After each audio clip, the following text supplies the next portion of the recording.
Let's take a quick look at the newest Transformers G.I. Joe crossover. A collab that I personally really like, and I'm glad they're continuing, although I do know some people are not too keen on these. These figures are by no means perfect, but I am just still beside myself that we have actual Transformers that are G.I. Joe vehicles and scale with the 3 3/4 inch vintage Joe line. Even if these were done more poorly, I'd probably still love it just for the fact of what they are. Having a Transformer and G.I. Joe crossover line back in the 80s when I was a kid, heaven on earth. All right, so specifically Soundwave is Dreadnok Thunder Machine, and this one comes with 2 figures. I'm not really one for keeping boxes, but these G.I. Joe Transformer figures, I have been keeping the boxes because they just look too nice to trash. Oh, and for somebody who is so bad at opening boxes, the design is really easy to get open without destroying, even for me. I love this 2-part slip sleeve thing.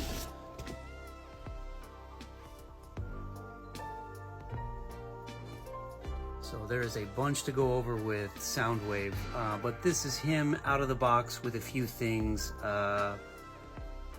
added on to him. His cannon up here, his gun, his dual minigun, a knife that plugs into the side of his leg, and a few other little things.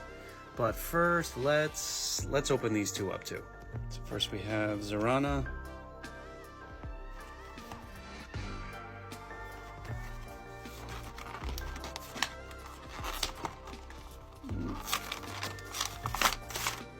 And a Zartan, which I know they don't hold the candle to the vintage ones, but I am happy to have a full Zartan because I have 2 of the vintage ones, and both of them have cracked heels.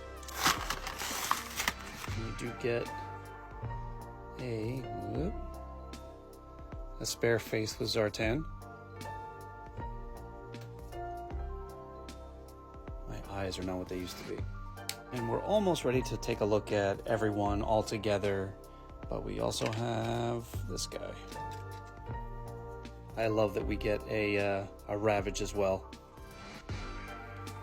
And wow, he is a teeny tiny little mess. He looks decent, but it's amazing how something so small can be so complicated. Like, I actually don't know. I don't think I'd be able to get him back into cassette mode without spending a long time staring at the instructions again.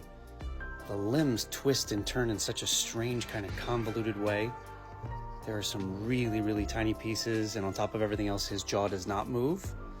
So while I'm really happy we get a cassette with this set, this guy is not this is not a positive of this figure. Although I'm not gonna lie, it is cool that he comes with a collar and a leash, so Zartan can walk him around.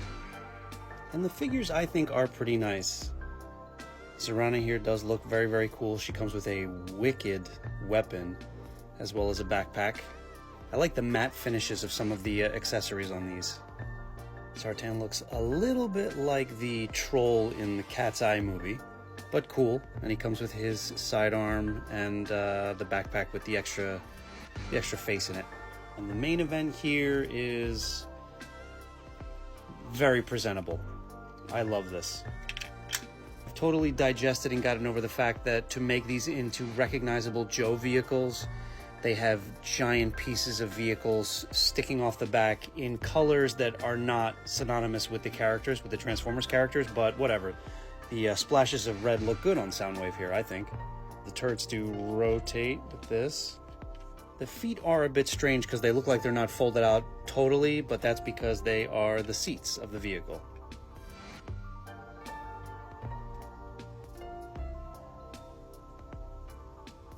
And now for vehicle mode.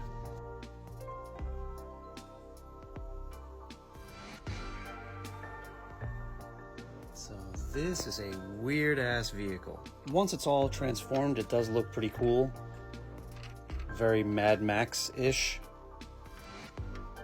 There is the tiniest bit of parts forming, the grill bits that come off. They come off of Soundwave's legs and they recombine here up front. His shoulder cannon becomes sort of like a rocket booster on the back, or a cannon. Maybe it's still just a cannon. I don't know. Plenty of foot pegs along the sides of it, and these panels swing up so you can fit your figures in there. Actually, it's a hell of a lot easier if you just swing that up. And a quick look at the 3 G.I. Joe Transformer vehicles, the crossover vehicles we have so far. And yeah, I reiterate, this is not a perfect line, but I am super happy that these exist.